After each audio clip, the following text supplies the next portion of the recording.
Lightning like Steve McQueen. I'm in the fast lane when the light turns green. And I built tough, I ain't nothing but grit. Cause I made rugged blood, sweat, and spit.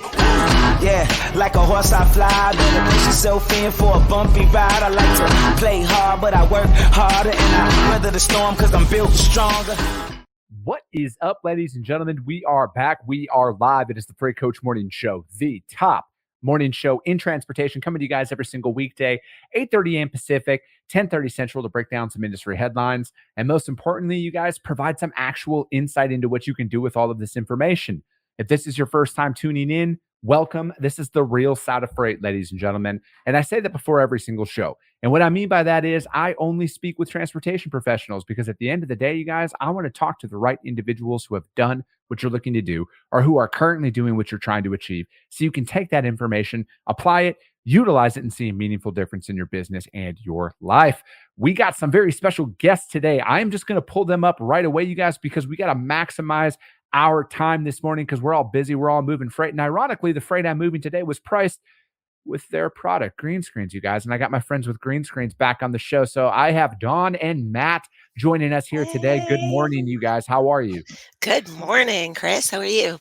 I'm doing great. I'm excited to move some more freight today. I'm going to be honest with you guys. I enjoy winning the freight that I have right now, especially with the Greenscreens pricing on there. Like I was telling you before we went on the show, and I was saying this the other day, is one of the loads that we won based on that rate was $13 off.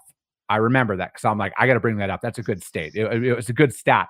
It was 13. I paid $13 more than what you guys said the predicted rate was going to be on that lane. And it was from Atlanta going into Illinois. So just throwing that out there, you guys. Again, I'm actually moving freight with their tool. Okay. I'm not just a pretty face. I am, but I'm actually moving freight with it as well. So what's going on? You guys got some exciting news coming out here. We do. Really exciting. So I think, as a lot of people have seen already, we have, I guess last week, time flies when you're having fun. I think it was last week, we made an announcement that we have opened up a call for folks to participate in our new shipper product pilot program. So bringing on some early adopter pilot customers that are shippers. And look, our plan with this is much like we built out the Greenscreens product as it is today for freight brokers, is really getting those few early adopters in there that are going to help us prove out our hypotheses, help us improve on the algorithms and the user experience over the next several months. So we actually do have our first shipper pilot customer on board. We've been working with them for several months now, and we're looking to take on 3 to 5 more early adopters for the next couple months, 60 to 90 days or so, before we really open this up to a wide commercial adoption or commercial offering, I would say. But we are ready to go with the product. We have a lot of great ideas. My friend Matt here, really driving a lot of the innovation around this. So we're super excited about it. Matt, didn't you kind of like indirectly spill this on my show back at the TIA? I did. And I learned really quickly the functioning of marketing and what a calendar is meant to do. So yeah, I was just so excited to sort of throw that out. So no harm, no foul, everything's good. But yeah, we got a little bit out in front, but there was a lot of work that was ongoing that we were doing. And so this is not a snap decision. This has been good part of the year we've been focused on this. So yeah, I did. I slipped up a little bit. So I guess that happens from time to time. He was just so excited. But no, the reality is, Chris, we have been working on this for over a year. Kind of what drove us here. I guess you probably have questions, but I'll just jump in. I mean, really, since even the very early days of Greenscreens, we've had a lot of shippers that have approached us, as they've learned about us and our product that we've been offering for brokers for 3.5 years now, saying we want that product. How can we get that product? And the stance that we had always taken with that was, we're not going to sell you, Mr. and Mrs. Shipper the same product we sell to brokers, right?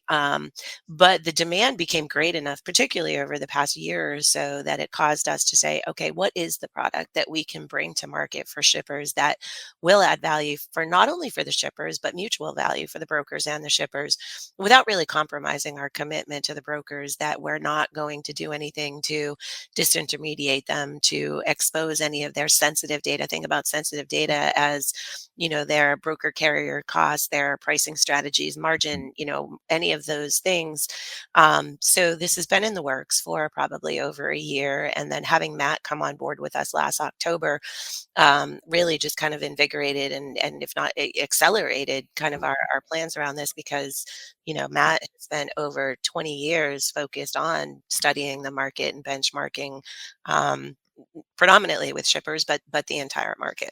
Yeah, and obviously I know the answer to this and, but I'm sure people are going to want to know if they're a brokerage customer of yours or they're thinking about signing up for you guys. They're like, how does this affect my rates? Do these shippers get access to what we're quoting or what we might be quoting? I know the answer to this, but I know that people are going to be thinking that right away. Yeah, yeah. I mean, the answer to the specific question of are we going to be sharing the broker's data? Hard no. The data sets that we're going to be using for the shipper product is entirely separate from the broker product, particularly, again, the sensitive information, the broker carrier cost, the carriers that they're using, margin, pricing strategies, all of those things. Now, down the road, might there be some data that is more reflective, not of cost or price, but of volume, where the volume actually is that might be consolidated, maybe, right? That is not a known factor yet. I think as we build out this shipper data set, a lot of that will be TBD, but the firm commitment is we are never going to mix any of that price cost information, right? So hard stop. And I think the short-term impact for brokers is, look, as I said, this is a journey that we're just starting on. The short-term impact for brokers is fairly minimal, right? It's, we are going to continue to innovate for our broker customers.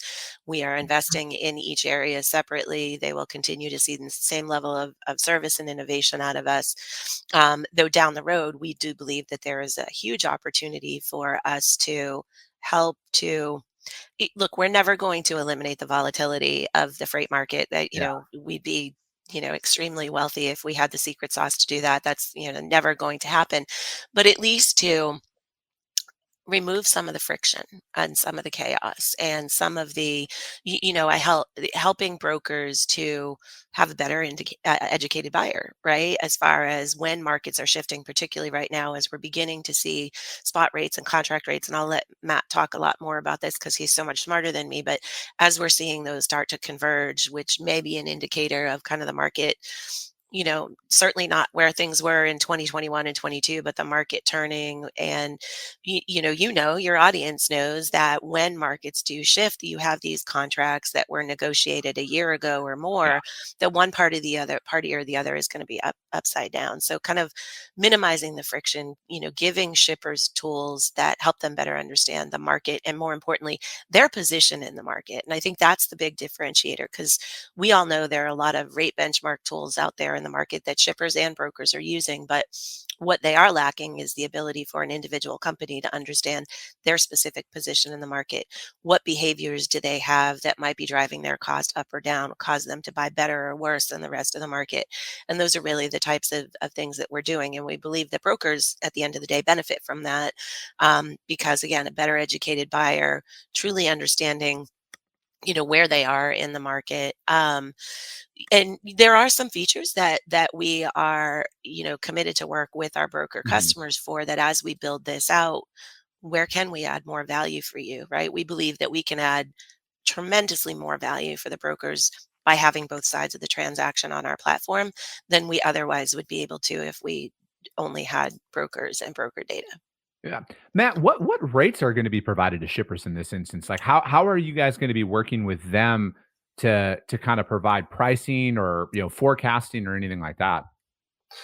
Yeah, it's very straightforward. I mean, the shipper community, they have many different types of TMSs out there, but they all have extracts. And so we'll be collecting spot and contract data from shippers, in addition to a lot of other variables that factor into the modeling design, right? So being able to, as Don was saying, understand what are the drivers and the differences. So we'll be doing a lot to collect information that supports better modeling as well as better reporting, and really learning about the shipper in ways that I don't think anyone in the market's really doing right now. There's a market rate, and then there's the reality and the behavior and the volatility of demand and things that happen that are very specific to different shippers. So I would say we're going to go pretty heavy on the data collection up front, but the ultimate aim is really, any shipper will tell you out there, if they spend too much, their business isn't competitive, and if they don't spend enough, there's always pressure to reduce costs down as far as you can. It just creates other problems. So we're trying to balance those two out to understand what's fair, but also give shippers a view of themselves that really help drive value and alignment with their capacity providers. Now, is there a specific theme that you saw in doing some of the research out there? Because I mean, obviously, you don't just like come up with a product like this, right? Like you guys talk to interested parties, and then you guys was there a theme across the board, Matt, where every one of them kind of had a similar challenge out there from the shipper community? Well, it's interesting that the challenge, I think, if you look across the industry and you talk to anyone in transportation that's close to the industry, they understand what it takes to get the job done. They know what good and better and best looks like. And customers are always going to expect high performance. A lot of the retailers are coming out with performance fees. We've heard OTIF at Walmart and things like that. So there's a lot of financial stress in terms of not being able to do what you're expected to do relative to scheduling and hitting appointments and delivering on time. And then the idea that financially as an organization, you have to hit your budget. Coming out of COVID, I think Brent Hudo said it best, we're never going back to that, right? And if we do, it's going to be a similar tectonic shock to the market, right? So knowing that we're moving more into a normal cycle, shippers are just trying to get back to bringing control and predictability and certainty in their performance of their networks, and really kind of justifying their decisions, right? It's very hard for somebody at the CFO level or other parts of the organization they just want to know you're doing a good job. But if you try to explain all the nuances of transportation, you're going to lose them, cost and service and capacity and all these nuanced trade-offs. So there's a real play there, I think, for technology, especially, if you look at the Greenscreens journey and just how quickly we've been able to reach a very large critical mass with the broker community. That technology is just very powerful. And, people talk about, well, we have a model, and it's so interesting because we're creating models every day. We have hundreds of thousands of models. They're perishable all the time. So you have to align your tech to constantly react and learn what's happening. And so the shipper market's just very ripe for that type of innovation. And we've gotten so much, as Don was saying, so much interest just from what we've been doing with brokers and other parts of the industry that we're just super excited to start bringing this to the market and serving that need. Yeah.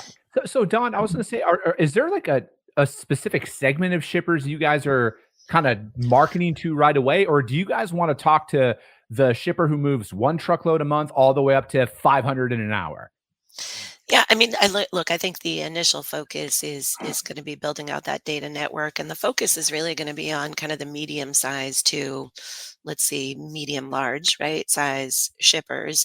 But those shippers who are working with brokers already. So look, as we went out and we talked to several shippers and as part of our research and analysis on going down this path, a lot of the shippers that we talk to, already have brokers on their routing guide, right? If not as a primary, at least as a secondary. I think everybody is aware that just with the growth of contracted rates with brokers, right? Having brokers under contracted rates. So the ideal shipper profile is somebody who is either already working with a lot of brokers, whether that's on a contracted or on a transactional basis. Shippers who have a lot of surge freight, right? Overflow freight, things like that aren't necessarily always moving on contract. I think that's really kind of the initial focus. And that's going to expand over time, similar to the way that we grew Greenscreens, right? When we first started Greenscreens, we were really looking for that. We believed our sweet spot was going to be that, 30 to $150 million brokerage. Well, now we are serving everybody from the pre-revenue startup brokerage to, you know, 8 of the top 25 freight Yeah. brokers, right? So that is going to expand over time, but I think that initial emphasis is, those that are medium to medium large size that already understand. And that was another thing that was interesting of the folks that we talked to is we understand the value that brokers provide, right? We understand that, brokers are not just giving us assets, they're giving us exposure to capacity that we would not otherwise have access to.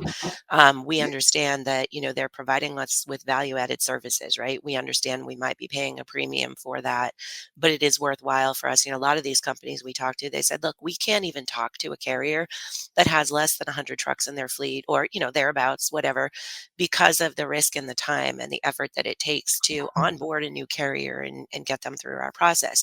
So by working with our freight brokers, we're able to get access to that capacity that we would not otherwise have. And one might argue that, well, today, there's plenty of capacity out there. Yeah. Well, that's true, but that's not always going to be the case. And again, if you look at the trend of the market share that freight brokers have and the amount of volume within some of these brokers is actually moving on a contracted rate as opposed to true spot transactional, is fairly interesting. But back to the point that even though they're contracted with these shippers for a year, whatever the case may be, they're still buying that capacity on spot market pricing in 90+% of the cases, right? And that's where the volatility is. So how do we ensure that the brokers, they're able to honor the rate to the shipper with reliable service, but still, not be upside down and losing money or losing margin on these loads?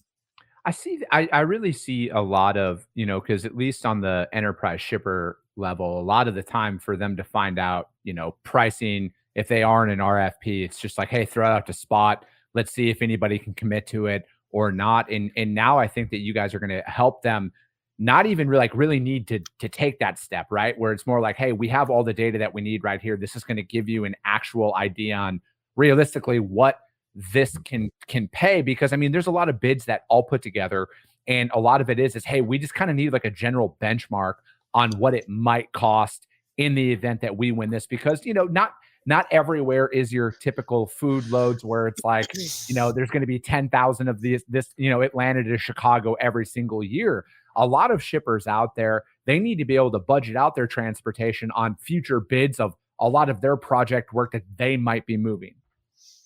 Absolutely, Matt. I'd love for you to take that one. Yeah, well, you talk about themes with shippers. There are shippers who are very opportunistic, right? They're always negotiating, they're always getting rates into their network. And then you have shippers that are more strategic in terms of running an RFP and trying to hold onto that. And you could say there's an argument that if you're more dynamic, then you're adjusting your rates more, but then maybe you're not getting the capacity or the commitment that you need from the carriers. There may be trade-offs in terms of what, how you define that relationship. The more strategic shippers, they're setting their rates, and as they stay set, pricing changes, right? And if the market's moving away from you, simply using your historical knowledge of what those rates are. And I think, with the static market, it does feel like that knowledge lasts a little bit longer, but the rates change all the time. And there are few shippers out there that will take a very low rate from a carrier that they know that carrier is maybe not aware of the rates for that market and expect that to work for very long, right? There's just types of issues that come in. You may get more spot with a low ball rate. You may have other issues. So the shippers that I've dealt with, it's a battle of being fair, but also, earning their sort of trust within their business and having some competency. And it's just very hard to dynamically understand what's a fair rate if you don't have a very good baseline. And we're really good at cinching that up, on a daily basis, in terms of that information that shippers need to make those decisions. So how do you guys plan on I don't know what shipper technologies are out there at the end of the day, right? Because I've never been one, but how do you guys plan on differentiating yourself out there? Because I'm assuming there's no shortage of anything, opportunities from a tech standpoint for shippers, carriers, brokers, and all of that stuff. So like, what's the vision behind how are you guys going to separate yourself? Yeah, I mean, look, I think the reality is shippers are using many of the same tools and market rate indexes that brokers are using today, right? As we've always differentiated ourselves in the market is, an average of what happened in the past is not necessarily predictive of what's going to happen in the future, right? A. B is that understanding of your actual position in the market. What are the operational behaviors that you have that are going to make you buy above or below the market, right? So that's kind of in the short term. What is it? Getting to that more accurate predictability, not necessarily of what did happen, but what is going to happen. And for a shipper, as they're doing network design, as they're putting together their RFPs, as they're doing their annual budgeting process, or, even QBRs, whatever the case may be, having a better understanding of what that exposure is, how that's going to change over time. There are no tools on the market that provide that level of visibility for shippers today, right? First and foremost. But I think as we go down the road, this is just the tip of the iceberg, and we see this really evolving into kind of enabling a more dynamic procurement process across the entire ecosystem that is more iterative and reactive to the market, rather than being locked into these long-term contracts that the value or the benefit flip-flops, over time to one party or the other, and making them more consistent, right? Consistency in these relationships and the value gained from them. A process that can support both short-term and long-term contracted and spot, right? Bringing the more connectivity around rating and pricing for brokers and shippers closer together. Do you think? Yeah. I'm sorry. Oh, Go ahead. I was just going to add to that. Yeah. If you look at sort of the freight tech renaissance that occurred in the brokerage space recently, right? Clear winners, clear innovators, like there's a whole new breadth of tech. And I think what has allowed some of those companies to be truly successful is understanding, I always joke with Don, you've got to love the problem more than the people suffering from it, right? And when you think about a product and you think about how tech should enable a business, there are so many points of friction in the status quo. You think about people shuffling spreadsheets, you think about people having sources of data and databases. That's not the solution. The solution is embedded much deeper into what is it you are trying to accomplish? How do you align to maybe multiple strategies within your network? How can the tech enable that? So very similarly to how we've developed Greenscreens technology to meet brokers where they are, and there's lots of different ways to do that, whether it's partnerships and integrations and UX, all of that same vision that made that solution work so well for brokers is going to come to bear on the shipper side. And the status quo is just a lot of Tableau, Power BI, spreadsheets. Go download a bunch of information. And I think the problem's actually a little bit more nuanced than just having sources of information. It's finding out, what does that process look like? What are people really trying to do? How does the tech morph into those types of solutions? So I think that, you talk about innovating and differentiating, you've really got to get your hands dirty with what people are trying to accomplish and get right there at that level. Because the machine learning by itself is actually quite powerful, but until you deliver that through the right means and understand the consumption, it's just a data source, right? Yeah, data is just data unless it's actionable, right? Yeah, and because I was going to say, like, I think what this might be getting way far ahead of it, but I think like from a shipper perspective is they obviously are out there judging who their co-packers are, their third-party warehouses that they're working with, and I think like people reflect their pricing and bids based on some of the facilities that these loads go into or get picked up out of, and I think that would be cool to kind of see that tailored to that a little bit so they can get a better understanding, because I mean, I'm not going to mention any names, but there is a lot of facilities out there that are priced vastly different when carriers find out it goes into, X distribution center. They're like, yeah, I'm going to need $500 more to go there because I know realistically I'm going to have to wait 6 hours to get offloaded. So it's like, that's the data to me that I think some shippers might be aware of it, but like it's going to be plastered in front of them now. Yes. Yeah, you're leaning into areas that we feel are underserved right now, and that self-awareness, and not only that, it's not even the shipper. You can talk about a shipper. I mean, there's, I don't know, 5 or 6 different influences in a supply chain. The people that manage transportation and deal with the carriers, they know these things, right? The difficulties in quantifying it. But any good shipper, any good transportation manager, director, VP that knows their carriers well will tell you they are the eyes and the ears of my customers, of my DCs, of my vendors. Like the carriers are they're very good at sharing information, but the challenge has always been, how do you take the sad face, flat face, happy face, service metric and turn that into a dollar amount? To say, no, you need more space, you need drop, you need to think about a lot of time it's just DC labor, that's not our schedule. We're only open from 12 to 4, and then you've got 20 loads on the dock and nowhere, go park somewhere, right? And these types of behaviors. So And I being think able we, to quantify that for them. yeah, we need right? to quantify that and help the shippers educate their organizations and understand the cost of that.